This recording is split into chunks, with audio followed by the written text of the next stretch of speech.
জেলা আদালতের মাননীয় এডিশনাল সেশন জাজ শ্রী মানবেন্দ্র দেববর্মা আসামি বিন্দরাম রিয়াংকে তার স্ত্রীকে হত্যার জন্য যাবজ্জীবন কারাদণ্ডে দণ্ডিত করেছেন এবং 10,000 টাকা জরিমানা করেছেন।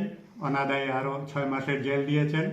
ঘটনার বিবরণে প্রকাশ 2022 সালের 15/4/2022 বিন্দরাম রিয়াং কর্ণজয় পাড়া মুঙ্গিয়াকামি থানাধীন উনার বাড়ি, উনার স্ত্রীকে নিজ গৃহে পারিবারিক ঝামেলাকে কেন্দ্র করে উনি তার স্ত্রীকে একটি গাছের ডাল দিয়ে আঘাত করে উনি তাকে মেরে ফেলেছেন।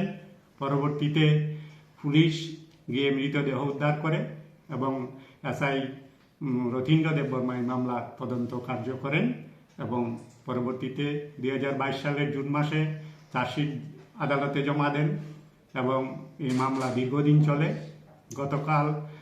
গত পরশুদিন সেখানে আসামিকে দোষী সাব্যস্ত করা হয়েছে।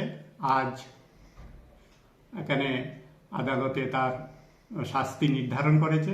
শাস্তি হলো যাবজ্জীবন কারাদণ্ড এবং 10,000 টাকা জরিমানা, অনাদায়ে আরও 6 মাসের জেল।